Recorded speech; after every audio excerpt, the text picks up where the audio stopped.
안녕하세요. 지구과학 읽어주는 유쌤입니다. 저희가 지난 16강에서는 표층 순환하고 심층 순환에 대해서 공부를 했었죠. 이번 17강에서는 용승과 침강 그리고 엔소에 대해서 한번 공부해 보도록 하겠습니다. 본격적인 내용을 우리가 설명하기 앞서서 네, 제가 지금 슬라이드 화면을 띄웠죠. 바로 에크만 수송이라는 이야기부터 해보려고 합니다. 이 에크만 수송이라는 개념은 사실 저희가 지구과학 1에서 다루는 내용이 아니고요. 지구과학 2에서 다루는 내용이에요. 그래서 지금 설명하는 요 슬라이드에 있는 내용을 아주 자세하게 여러분들이 다 이해할 필요는 사실 없어요. 그런데 이제 제가 왜 G2에 있는 거를 땡겨갖고 왔느냐. 자, 우리가 지금 용승과 침강에 대한 이야기를 해야 되거든요. 근데 그거를 설명하기 위해서 용승이 발생하는 원리를 이야기할 때 에크만 수송에 대한 얘기를 안 할 수가 없어요. 무조건 들어갑니다.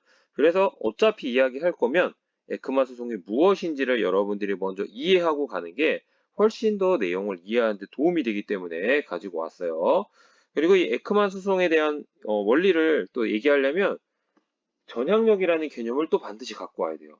자, 제가 16강에서 소개를 했던 개념이죠. 마찬가지로 이 전향력도 지구과학 2에 나오는 개념이지만 지구과학 1에 있는 내용을 이해하기 위해서는 반드시 또 갖고 와야 되는 개념입니다. 그래서 아주 자세하게는 하지 않지만 적어도 전향력이 뭐라 그랬냐면 북반구에서 진행 방향의 오른쪽 직각 방향으로 작용하는 가상의 힘이다 라고 16강에서 얘기를 했었죠. 자, 마찬가지로 지금 여기서도 그런 정도로만 이해하고 있으시면 됩니다. 자, 그럼 에크만 수송이 뭔지를 한번 보죠.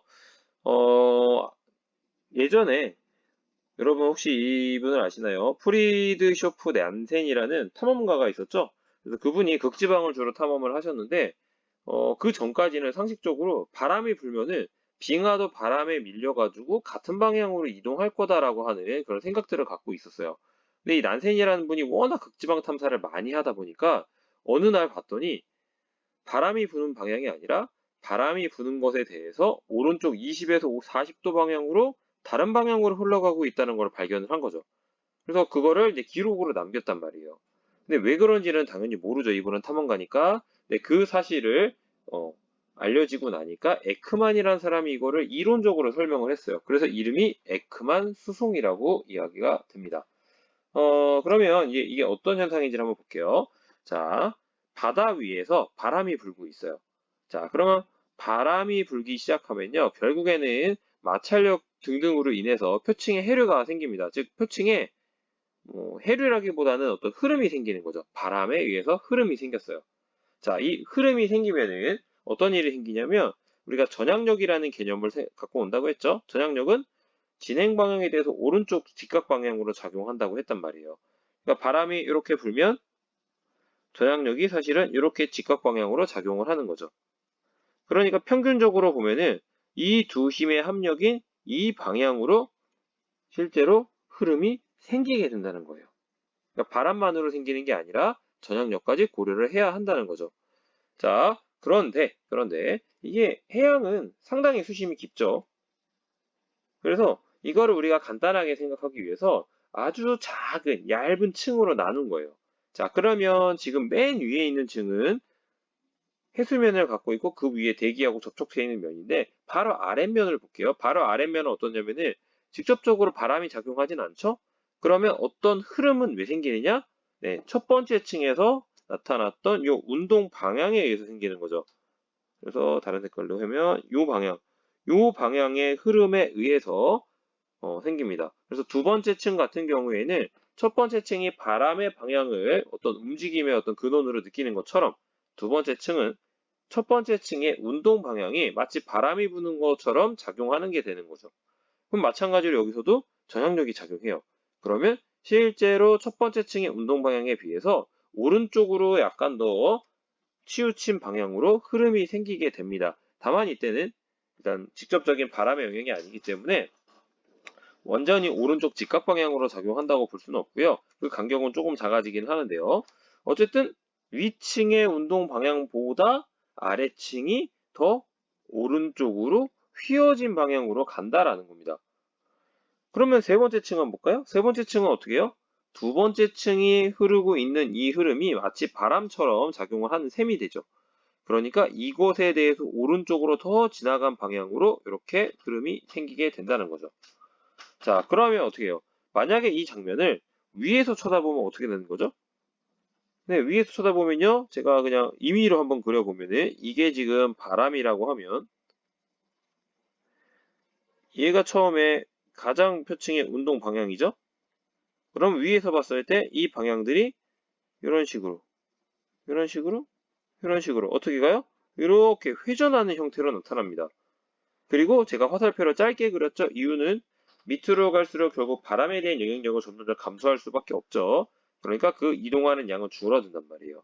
그래서 계속 이렇게 회전하다가 어디까지 가냐면요. 심지어 반대 방향으로까지 움직이는 그런 공간까지 나오게 돼요.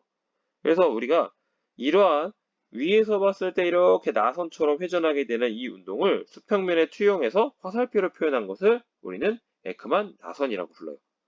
자, 그러니까 이게 마치 벡터하고 같은 거죠. 근데 이제 우리가 실제 해수는 각 층으로 나눠져 있는 게 아니란 말이죠. 이건 이론적으로 에크만이 얘기한 거고요. 그럼 실제 해수는 어떻다? 네, 연속적으로 변화하게 돼 있어요. 그래서 아주 정확하진 않겠지만 평균적인 해수의 흐름을 우리는 정의를 할 수 있는데 그거는 이제 각 층에서 해수의 이동 방향을 벡터라고 생각하고 이걸 다 일일이 합쳐요. 벡터 합을 하는 거죠. 그러면 어느 방향으로 가냐? 바람 방향에 대해서 오른쪽 직각 방향으로 에크만 수송이 발생을 합니다. 그러니까 지금까지 얘기했던 것들을 여러분들이 이제 G2에서 하는 거기 때문에 난 잘 모르겠어요 한다면 뭘 생각해요? 에크만 수송은 어느 방향으로 간다? 네, 바람의 오른쪽 직각 방향으로 간다. 이게 가장 중요한 얘기입니다. 이 사실을 여러분들이 알아야 돼요. 이것을 위해서 제가 지금 장황하게 얘기했습니다. 북반구에서는 오른쪽 직각 방향이다. 자, 그러면 여기 안 써있지만 남반구는 어떻게 되겠어요? 네, 전향력 자체가 방향이 반대라 그랬죠? 남반구에서는 바람 방향의 왼쪽 직각 방향으로 갑니다.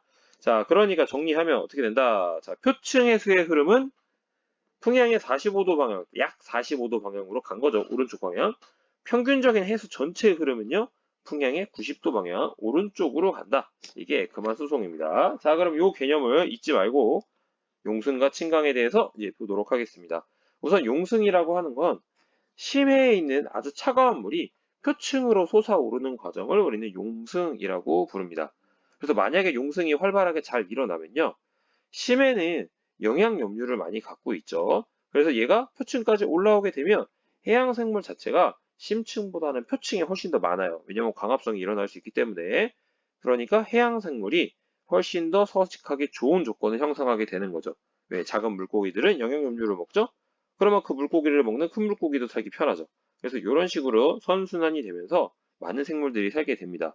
그래서 표층 해수의 발산이 일어나는 곳에서 이제 용승이라는 것들이 발생을 하는데요. 이 발산이라는 것들에 대해서는 제가 다음 슬라이드에서 다시 한번 이야기를 하고요. 우선 이 용승에 대해서 몇 가지 종류가 있어요. 첫 번째는요, 연안 용승이라는 게 있고요. 두 번째는 적도 용승이 있고요. 그 다음에 세 번째가 강한 저기압에 의한 용승이 있고요. 그 다음에 용승의 종류로 들어가진 않지만 어떤 용승이라는 특정한 또 지역이 있습니다. 오늘 조금 후에 한번 살펴보도록 하고요. 그리고 실제로 침강에 대해서는 자세하게 이야기를 하지 않아요. 이유는 용승의 반대나 마찬가지거든요. 그리고 실제로 얘가 아래로 표층의 바닷물이 하강하는 것을 침강이라고 하는데 이 경우에는 특별히 엄청나게 뭐 특이한 현상들이 발생하지는 않아요. 그러다 보니까 용승을 위주로 우리는 설명을 할 거고요. 침강은 거기에 반대다라고 여러분이 생각하시면 되겠습니다. 그럼 첫 번째 연안용승부터 한번 보죠. 연안이라는 거는 여러분 단어에서 의미에서 나오는 것처럼 바닷가예요, 바닷가. 쉽게 얘기하면. 근데 이제 바닷가라 그러면 육지죠. 육지에서 용승이 일어날 리는 없는데 결국 바닷가 근처의 바다에서 발생한다라고 보시면 됩니다. 언제 생기냐면 대륙 연안에서, 그러니까 대륙과 밀접해 있는 바닷가 근처에서 바람이 부는데 바람의 방향에 의해서 표층 해수가 먼 바다로 이동하는 경우가 생기죠. 자, 언제 생기겠어요? 예를 들어 북반구에서 북풍이 불면요. 자, 이렇게 해볼까요? 제가 이렇게 땅을 걸게요. 여기 육지고 여기가 바다예요. 그런데 북반구에서 이렇게 여기 북반구라 치면 북풍이 불어요. 그러면 이 경우에 에크만 수송이 어느 쪽으로 작용한다고요? 진행 방향에 대해서 오른쪽 직각 방향으로 작용한다 그랬죠. 그러면 이 에크만 수송의 방향이 결국 평균적인 해수의 흐름이잖아요. 그러니까 얘가 이쪽 방향으로 다 해수가 빠지죠. 그러니까 바람에 의해서 어떻게 됐어요? 표층의 해수가 다 먼바다로 빠져나갔죠. 바다 쪽이니까. 그러면 제가 여기 초록색으로 하게 되는 요 영역들에 해당되는 위치가 표층 해수가 빠지니까 이게 비어있는 공간을 채워야 한단 말이에요. 그래서 그걸 채우기 위해서 오른쪽은 육지니까 더 이상 어떻게 오른쪽에 있는 바닷물이 올 수가 없죠? 그래서 아래쪽에 있는 바닷물이 올라옵니다. 이게 바로 연안 용승이라는 거예요. 자, 그런데 이게 용승이 좀 힘든 건 뭐냐면요. 속도가 굉장히 느려요. 그래서 실제로 우리가 장치를 설치해가지고 흐름을 이렇게 뭐 마치 해류가 흐르듯이 이런 흐름대로 관측하는 게 불가능합니다. 대신 약간 간접적인 방법을 활용을 하는데 용승이 생기면요. 깊은 곳에 있는 찬바닷물이 올라오잖아요. 그래서 표층에서의 수온이 주변과 비교했을 때 많이 내려가요. 그래서 수온 측정을 통해서 용승이 일어났구나라는 것들을 우리는 알아보고 있습니다. 자, 그러면 이제 어떻게 생기는지 이게 제일 중요한데 한번 보겠습니다. 자, 이 경우 자, 여기가 지금 북반구라고 생각을 하고요. 지금 그림에서 보는 것처럼 오른쪽에 육지가 있고요. 여기 왼쪽에 바다가 있는 거죠, 지금. 자, 그때 어떻게 해요? 북풍이 불고 있어요. 북풍이 불게 되면 에크만 수송 어느 쪽으로 간다고요?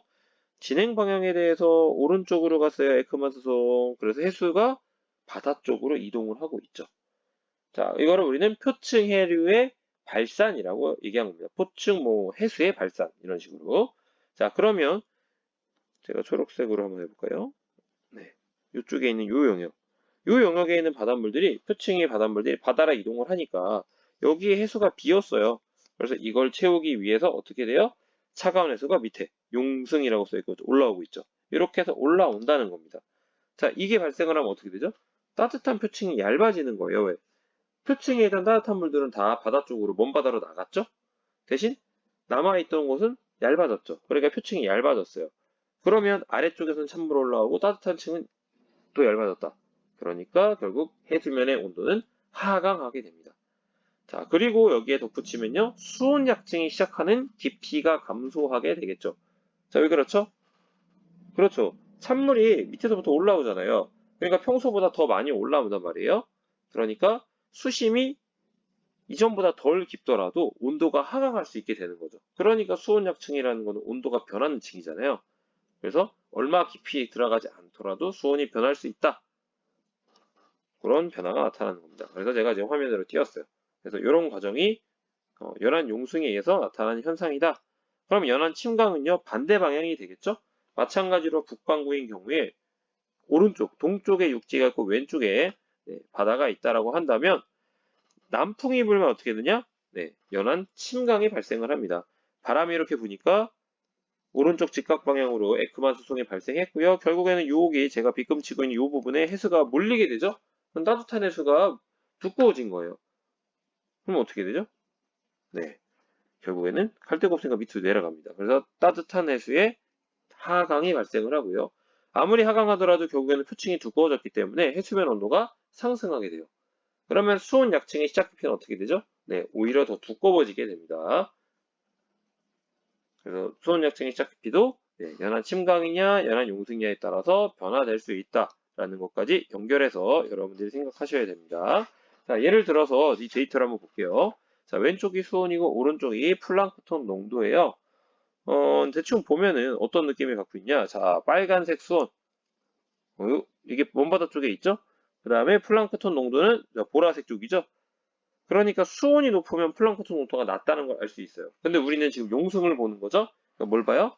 자, 수온에서 이 파란색 층, 연안 부근이 수온이 낮은데 오히려 플랑크톤의 농도는 빨간색 부분, 높다는 것을 알 수가 있습니다. 그래서 표층 수온이 낮은 곳과 플랑크톤 농도가 높은 곳이 거의 일치한다는 것을 우리가 알 수가 있죠.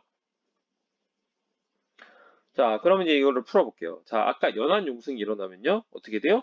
깊은 곳에 바닷물 온다고 그랬죠? 그러면 영양염류가 공급이 돼요. 이 영양염류에 의해서 플랑크톤의 개체수가 급격해지고요. 그것을 잡아먹는 어종이 풍부해집니다. 그래서 좋은 점이에요. 그런데 이게 연안 용승이 일어난다고 무조건 좋은 건 아니고요. 안 좋은 건 뭐냐면 표층 해수의 수온이 낮아졌죠.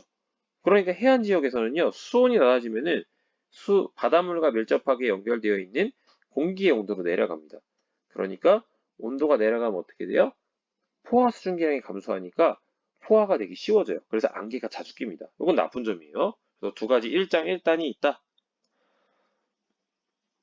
자, 그 다음에 이제 두 번째 용승인 적도 용승을 살펴보겠습니다. 자, 적도 용승이라고 하는 거는요, 이렇게 볼 수 있어요. 자, 지금 우리가 지난 시간에 대기대순환을 했었죠. 적도 부근에 어떻게 바람이 부냐면, 동에서 서로 무역풍이 불고요. 동에서 서로 무역풍이 붑니다. 이렇게. 자, 근데 지금 위쪽은요, 어때요? 북반구죠. 그러니까 북반구는 이렇게 에크만 수송이 발생해요. 위쪽이죠. 반면에 남반구는 왼쪽으로 에크만 수송 발생한다 그랬죠. 그러면 이 그림을 보면 뭐가 와요? 네. 방향으로만 그냥 표시할게요. 동에서 서로 부는 바람이 불면 결국 북반구에서는 북쪽으로 이동하는 해수, 남반구에서는 남쪽으로 이동하는 해수. 그러면 적도 부근은 어떻게 되죠? 표층의 해수가 서로 양쪽으로 갈라지듯이 가버리니까 이거를 채워야 한단 말이죠. 그래서 이것을 채우기 위해서 깊은 곳에 있는 바닷물들이 올라오게 된다라는 거예요. 그래서 이게 적도 용승입니다. 자, 그 다음에 이제 요 그림을 한번 볼게요. 요 그림에는요, 지금 저희가 두 가지에 대해서 얘기를 했는데, 한 가지가 더 있다 그랬고요. 그 한 가지까지 모두 표시가 되어 있어요. 자, 질문 1번을 보면은, 세 가지 색으로 표현된 해역은 어떤 특징을 갖고 있느냐라는 건데, 잘 보시면, 네, 빨간색으로 표시된 데가 어디냐면요, 이게 용승이 발생된 지역입니다. 자, 그 다음에 저기 파란색, 그 다음에 약간 보라색, 연한 보라색, 이런 식으로 표시된 게 뭐예요? 네, 바로 심층수와 저층수가 형성되고 있는 지역이죠. 물론 이제 중층수가 형성되는 지역도 같이 포함되어 있고요. 그래서 어쨌든 침강하는 해수를 지금 표현하는 겁니다. 자, 근데 이제 여기서 우리가 관심 있는 거는요, 우리 용승이니까 용승에 대해서 한번 찾아보도록 할게요. 우리가 지역이 총 세 군데가 있어요. 물론 여러 군데 표시가 되어 있지만 큰 맥락에서 묶어보면은 세 종류가 있거든요. 자, 첫 번째는요, 여기에요. 빨간색으로 표시되어 있는 여기, 다른 색깔로 한번 해볼까요? 자, 네, 초록색으로 할게요. 이 부분입니다, 여기. 자, 여기는 특징이 뭐냐면, 남극대륙 앞이에요. 이게 외델해 주변입니다. 이 외델해 우리 어디서 들었냐면, 남극 저층수가 형성되는 지역이죠. 그러니까 지금 약간 흐릿한 보라색으로 된 게 남극 저층수가 형성되는 지역이고요. 여기 체크한 거, 그 다음에 체크 또 위에 한 거, 파란색으로 되어 있는 부분이 남극 중층수가 만들어진 지역입니다. 그러니까 하강하는 흐름이 강하게 발생을 하죠. 자, 그러니까 어떻게 돼요? 네. 결국에는 이 두 영역에서 하강을 하니까 물이 부족하단 말이에요. 그래서 그거를 채우기 위해서 깊은 곳에서부터 물이 올라옵니다. 어떻게? 요렇게. 그래서 지금 여기가 남극 중층수가 하강하고요. 여기가 남극 저층수가 하강하니까 이 사이에 있는 영역 안에서는 이걸 채우기 위해서 밑에부터 물을 끌어올리는 거예요. 그러면 양옆으로 보냈을 때 물을 채울 수가 있죠. 그래서 이게 바로 제가 지금 왼쪽 그림에서 초록색으로 동그라미 쳐놓은 남극 해역 근처의 용승 지역입니다. 자, 그 다음에 두 번째는 아까도 얘기한 것처럼 적도지방이 되겠어요. 적도지방. 무역풍에 의한 표층해수의 발산이죠. 그 다음에 세 번째는 어디예요? 네, 세 번째는 바로 대양의 동안입니다. 그래서 대양의 동안들, 여기. 제가 지금 방금 동그라미 친 지역이 되겠습니다. 대표적인 게 북반구 캘리포니아 지역이나 서아프리카 지역. 그럼 이런 데서는요, 북반구인 경우에 어떤 현상이 일어나느냐? 북풍이 불 때 용승이 잘 나타나요. 반면에 이제 남반구는 이제 반대가 되니까 남풍이 불 때 잘 나타납니다. 근데 이제 그림을 잘 보시면은 특징이 있어요. 지금 적도, 용승도 살짝 그렇고요. 그 다음에 연안 용승은 명확하게 나타나죠. 뭐가 나타나느냐? 대양의 동안에 용승이 집중되어 있다는 거죠. 자, 이유가 뭘까요? 자, 이유는요. 사실 크게 두 가지가 있는데 한 가지는 우리가 알아야 되는 거고 한 가지는 지구과학 2에서 나오는 겁니다. 그래서 한 가지 알아야 되는 것만 얘기를 할게요. 자, 수온약층이 같은 위도에서 대양의 동쪽이 상대적으로 더 얇습니다. 그러다 보니까 차가운 해수가 훨씬 더 용승하기가 용이한 거죠. 그래서 그 이유 때문에 동쪽에서 주로 용승이 발생을 한다고 볼 수가 있습니다.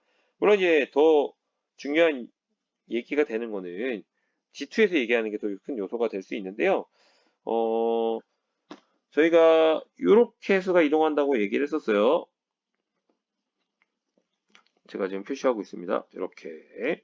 자, 어떤 식으로? 북반구 시계 방향으로 회전을 하고 있죠. 네. 근데 여기 제가 다른 색깔을 넣어야지 이게 잘 보이겠죠? 자, 여기 동그라미 친 거를 우리는 경계류라고 부르는데 서쪽을 서한 경계류, 동쪽을 동한 경계류라고 부르는데요. 두 경계류의 유속과 유량의 차이가 있어요.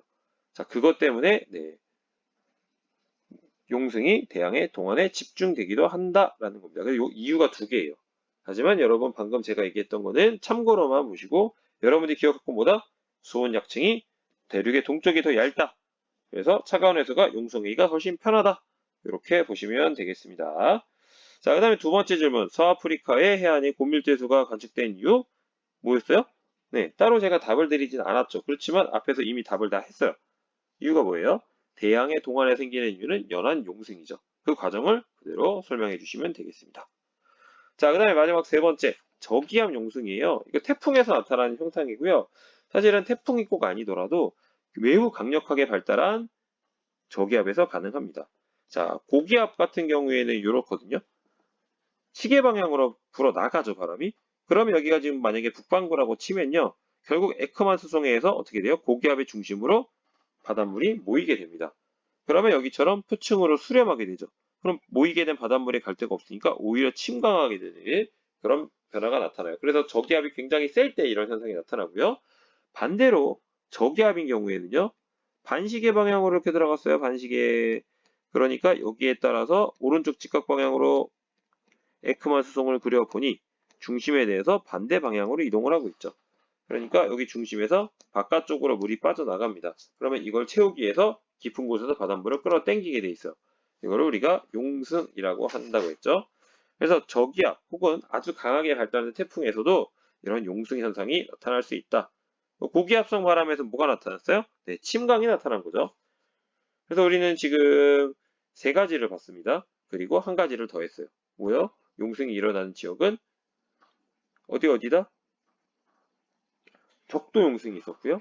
연안 용승이 있었고요. 또 저기압 용승이 있었고요. 그 다음에 어디 지역이라고 잘 말하기 애매했지만 용어가 따로 없지만 어디가 있었어요? 네, 남극 바다가 있었습니다. 그렇게 여러분들이 좀 정리를 해 주시면 되겠습니다. 그래서 방금 설명했던 것들도 정리를 글로 하면 이렇게 되겠죠? 북반구에서 고기압성 바람은 시계 방향이기 때문에 에크마 수송이 중심 쪽이고 침강한다. 자, 이렇게 정리를 해 주시면 되겠습니다. 자, 그러면 이제 용승과 침강을 이 정도로 하고요. 엔소에 대해서 한번 보죠. 자, 엔소에 대해서는요, 좀 순차적으로 봐야 되는데, 일단은 워커 순환이라는 기본적인 개념부터 우리가 좀 확인을 해볼게요.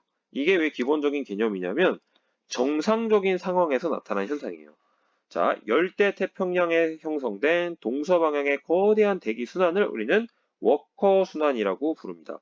자, 이 워커 순환은 왜 생기냐면, 기본적으로 이 지역은 열대태평양이니까 무역풍이 부는 지역이에요. 그러면 동쪽의 해수가 서쪽으로 이동을 합니다. 우리가 지난 시간에 했었죠?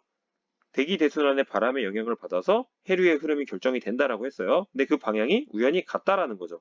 그 자세한 얘기는 G2라고 그랬고요. 그래서 우리도 그 결과만 따올 건데 이 저위도 부근은 무역풍이 동에서 서로 부는데 이 영향에 의해서 해수도 동에서 서로 이동한다는 거죠.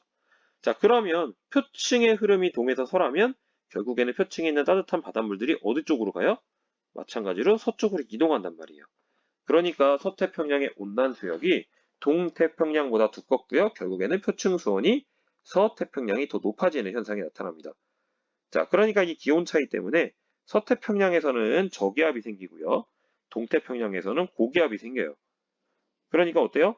자, 서쪽에서는 상승, 동쪽에서는 하강. 그러니까 서쪽에서는 구름이 생기고 비가 잘 옵니다. 동쪽에서는 구름이 잘 안 생기고요. 날씨가 맑은 편이에요. 이게 기본적으로 열대 태평양에서 동쪽과 서쪽의 날씨의 기본입니다. 그래서 이거를 우리는 워커 순환이라고 불러요. 그러니까 이 워커 순환은 대기 현상인 거예요. 자, 그 다음에 이제 우리가 볼 게 엘니뇨하고 라니냐입니다. 많이 들어보셨을 텐데요. 우선 정의부터 보시면 엘니뇨는 무역풍이 약화가 되면서 동태평양의 용승이 약화됐어요. 그래서 결정적으로 나오는 게 뭐냐?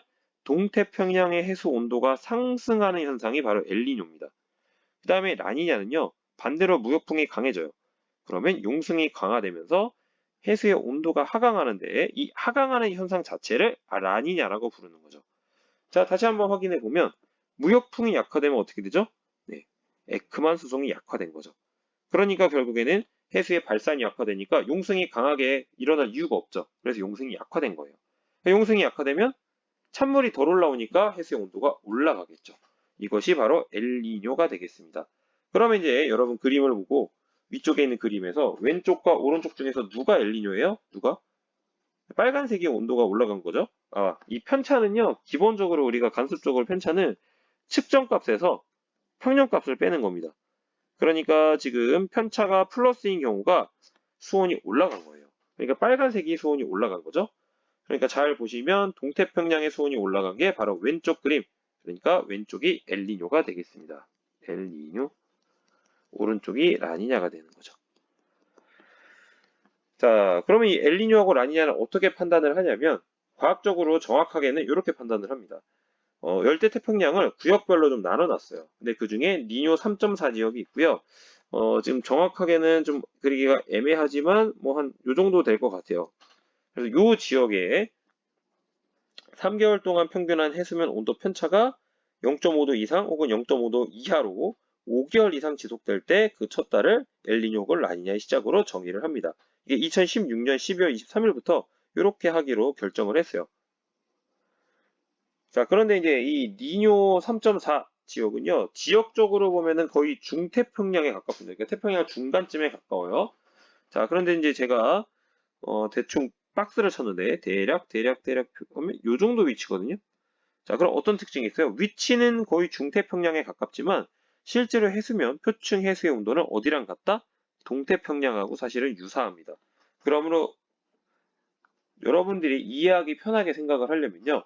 이런 온도의 변화들이 결국에는 동태평양을 기준으로 했구나라고 생각하면 되는 거예요. 그러니까 엘니뇨가 동태평양의 해수 온도가 어떻다. 라니냐도 동태평양의 해수 온도가 어떻다. 이렇게 정의를 내리고 있다는 겁니다. 이 엘니뇨는요, 사실은 주기가 일정하지 않아요. 그러니까 연구를 해봤더니 2년에서 7년 사이로 불규칙하게 발생을 하고 있습니다. 그래서 최근에는 더욱더 불규칙하고요. 그래서 이런 것들을 여러분들이 좀 주의하시면 될 것 같아요. 아주 규칙적이지 못하다라는 거. 그리고 이제 참고로는요, 이 경도로 보게 되면요, 재밌는 건 여기가 동이고 여기가 서태평양이죠. 여러분 정말 상식적으로 당연하다라고 생각할 텐데, 이게 약간 복이나 이런 것들을 제시했을 때 여러분이 잘 헷갈리는 게 뭐냐면, 동태평양인데 어떻게 해요? W가 써있죠? 서태평양인데, E가 써있죠? 이게 뭐지? 잘못됐나? 라고 생각하는데 잘못된 거 아니고 정상이죠? 자, 왜냐하면 이 경도는 영국을 기준으로 했잖아요. 자, 그런데 태평양에서 동쪽은요, 그 영국을 기준으로 한 경도 표시에서 서경에 들어갑니다. 반대로 서태평양은요, 동경에 들어가요. 그래서 이게 동서가 바뀐 게 아니라 경도상에서는 동태평양이 서경이고요. 서태평양이 동경으로 들어간다는 거, 요거만 조심하시면 되겠습니다. 자, 그러면 이제 요 단면을 좀 볼게요. 자, 적도 부근은 동에서 서로 해류가 흐른다 그랬죠? 그러니까 해수면이 왼쪽이 더 높아요. 즉 서태평양이 더 높아요. 자, 그런데 이거를 평형 상태를 유지하려면요. 수온약층의 경사는 반대로 가야 됩니다. 이때 이 수온약층의 경사라고 저희가 보통 얘기를 하지만 실제로는 뭐예요? 바닷속 깊이 들어가기 시작했을 때 수온약층이 나타나기 시작하는 깊이라고 보면 됩니다. 그래서 그 깊이를 옆으로 계속해서 연결해 보면은 경사를 갖는데 이게 해수면의 경사랑 반대가 되어야 한다는 거예요. 자, 그러면 이제 엘니뇨 시기하고 라니냐 시기를 한번 볼게요. 엘니냐 시기는 무역풍이 약화됐죠? 그래서 지금 왼쪽 그림처럼 되는데 무역풍이 약화되니까 용승도 약화가 되는 거죠. 용승이 약화돼요. 그러니까 어떻게 되죠? 용승이 약화되니까 수온약층의 경사도 완만해진 거죠. 그리고 무역풍이 약해졌기 때문에 해수면의 경사도 완만해집니다. 그래서 엘니뇨는 무역풍 약화, 해류의 흐름도 약화, 경사 완만. 수온약층의 경사도 완만. 용승도 약화, 수온약층의 시작 깊이도 깊어지게 됩니다. 그림에서 보시면 아시겠죠? 네, 점선에서 실선으로 바뀌었죠. 자, 그 다음에 라니냐는요, 평상시보다 강한 무역풍이 생겨요. 그러니까 표층 해수가 더 서쪽으로 몰리겠죠. 그러니까 해수면 경사가 더 급격해집니다. 그러면 나머지는 다 반대가 되겠죠. 수온약층의 경사도 급격해지고요. 용승도 강화됐고요. 수온약층의 시작 깊이도 더 얕아지게 됩니다. 그래서 이 엘니뇨하고 라니냐는 세트로 같이 좀 이해를 하시면 되겠어요. 자, 그리고 이제 요거는 조금 이제 참고용이고요. 자, 엘니뇨 발생했을 때, 라니냐 발생했을 때 실제로 기피에 따른 수온의 변화를 나타낸 겁니다. 보시면 여기 조금만 들어가면 수온이 급격하게 변하는 이런 지점이 결국에는 수온 약층이 시작되는 그런 기피가 되겠는데 이 경사가 엘니뇨 때보다 훨씬 더 라니냐 때 급격하다는 것들을 이 아래 그래프에서도 우리가 확인을 할 수가 있겠죠. 자, 그 다음에 이제 이 현상과 연결돼서 우리가 볼 게 남방 진동이라는 개념이 있어요. 사우스앤 오실레이션인데 이거는 뭐 하는 거냐? 자, 고기압이 형성되던 동태평양에 저기압이 형성되고 저기압이 형성되던 서태평양에 고기압이 형성되는 경우가 3에서 7년 주기로 발생하다라는 거예요. 그래서 이와 같은 동태평양과 서태평양의 기압 변화를 우리는 남방 진동이라고 부릅니다. 이 남방 진동을 표현하기 위해서 지수를 만들었어요. 숫자 값을 만들었는데 이런 식으로 써요. 자, 동태평양과 서태평양의 월 평균 기압 차이를 나타내는 지수입니다. 그럼 엘니뇨는 남방 진동 지수가 음일 때, 라니냐는 양일 때에 발생을 한다고 볼 수 있어요. 자, 이유를 한번 볼게요. 자, 남방 진동 지수는 어떻게 정의가 되어 있나 보시면 타이티 값하고 다윈 값을 빼주기로 되어 있죠. 그래서 이 값을 우리가 그대로 이동을 할 겁니다. 자, 그러면 이제 왜 이런 값들을 갖는지를 확인해 볼게요. 그러니까 왜 양일 때 라니냐냐, 음일 때 엘니뇨냐라는 거죠. 자, 이제 만약에 엘니뇨가 발생했다고 해보죠. 엘니뇨가 발생을 했어요. 그러면 동태평양의 기압이 어떻게 돼요? 하강하죠. 왜냐면 엘니뇨가 발생을 하면은 어떤 일이 생겨요? 용승이 약화되니까 동태평양의 온도가 올라간단 말이에요. 그러니까 결국 기압이 떨어지죠. 그러면 기압이 내려갔다는 거는 어떻게 해요? 기압 편차는 어떻게 되죠? 편차는 실제값 빼기 평균값이라고 했죠. 그러니까 기압이 하강됐으니까 음수가 됩니다. 반면에 서태평양은요, 반대로 기압이 상승했죠? 그래서 기압 편차가 양수가 되는 거예요.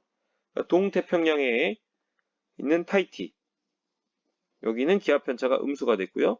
서태평양에 있는 다윈은 양수가 됐어요. 그러면 음수에서 양수를 빼면 어떻게 되죠? 결국 음수가 되죠. 그러니까 이게 엘니뇨가 되는 거죠. 자, 반대로 라니냐 같은 경우에는 어떻게 되죠? 동태평양의 기압이 상승을 해요. 동태평양의 기압이 상승을 하고요. 서태평양의 기압이 줄어듭니다. 근데 플러스 빼기 빼기니까 이거 다 플러스죠. 그러니까 이 남방진동지수가 양수로 나와야 되는 거예요. 이게 라니냐라고 볼 수가 있습니다. 자, 그러면 이제 이 현상들을 우리가 남방진동 지수로만 얘기를 하느냐? 네, 그렇지 않고요. ONI 지수라는 것들도 있어요. 자, 이 ONI 지수는 뭐냐면 니노 3.4 지역의 해수의 수온 편차입니다. 아까 남방진동 지수는 뭐예요? 기압 차이를 나타낸 거고요. ONI 지수는 해수의 수온 편차를 나타낸 거예요. 그래서 니노 3.4 지역이 표시가 돼 있죠? 여기에요. 그러니까 중간 지역인데 실제로 수온 분포 같은 경우에 보면은 동태평양하고 같이 변하기 때문에 동태평양의 어떤 변화라고 봐도 무방하다라는 겁니다. 자, 근데 이제 아까랑 반대인데 ONI 지수로는요, 엘니뇨가 플러스예요. 엘니뇨가 플러스. 라니냐가 마이너스예요.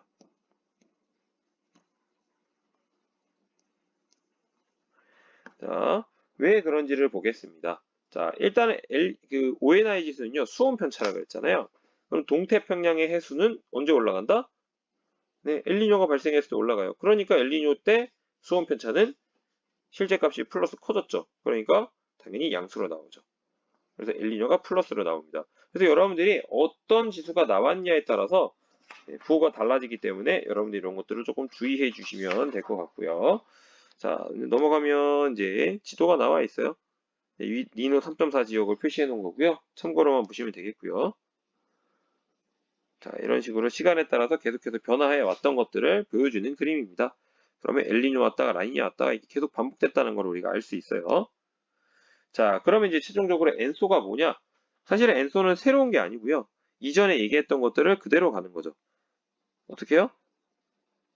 바로 ENSO가 뭐냐면은 우리가 앞에서 배웠던 해양현상과 대기현상을 합쳐서 얘기하는 거죠. 그러니까 이 N은 뭐예요? 엘니뇨를 뜻하고요.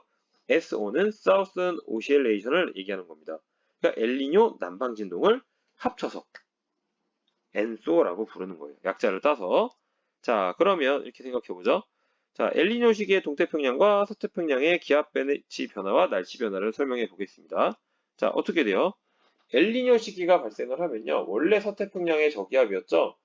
그런데 이 저기압이 발생하는 위치가 동쪽으로 이동을 합니다. 뭐 그렇다고 해서 얘가 완전히 동태평양까지 가는 경우는 아주 극심한 엘니뇨고요. 보통은 중간으로 와요. 자, 그렇다 하더라도 서태평양 기준으로 볼 때 어떻죠? 원래 비가 많이 왔는데 저기압 지역이 중태평양으로 이동했으니까 결국에는 얘가 날씨가 조금 더 좋아지는 거죠. 그러니까 비가 덜 오게 되는 거예요. 그 다음에 동태평양은 어떻게 되죠? 원래는 맑았는데 구름이 생기는 영역이 좀 동쪽으로 오다 보니까 비가 올 수 있는 확률이 커집니다. 그래서 이런 변화가 나타나는 거고요. 그 다음에 라니냐 시기에는 어떻게 되냐면은 반대가 되는데 오히려 서태평양이 평상시보다 더 따뜻해진단 말이죠. 그러니까 저기압이 더 강화가 됩니다. 자, 저기압이 강화되면 어떻게 되죠? 네, 이렇게 되죠. 동태평양의 용승은 더 강해지고요. 동태평양의 표층수온은 더 강하고요. 서태평양의 표층수온은 상대적으로 더 상승했죠. 왜냐하면 표층수가 더 서쪽으로 몰려가니까. 그러면 서태평양의 저기압은 더 강하게 발달할 거고요. 강수량이 증가하면서 많은 비가 내립니다. 반면에 동태평양 쪽은요. 고기압이 더 강하게 생기니까 비가 내리지 않아서 가뭄이 들어요. 이러한 것들이 라니냐 시기에 나타나는 현상이라고 볼 수 있겠습니다. 자, 여기까지가 오늘 저하고 이제 이야기할 내용이에요. 그래서 뭐 용승하고 침강에 대해서는 가장 기본적으로 알고 계셔야 되고요. 엔소를 이해하기 위해서도 다 용승의 개념들이 들어가기 때문에 네, 이 모든 내용들을 여러분들이 시간에 맞춰서 잘 이해해서 정리해 두시면 될 것 같습니다. 네, 오늘 많이 길었는데요. 네, 여기서 오늘 마무리를 하도록 하겠습니다. 다음 시간에는 이제 지구 기후 변화에 대해서 공부를 한번 해보도록 하겠습니다. 네, 수고 많이 하셨습니다.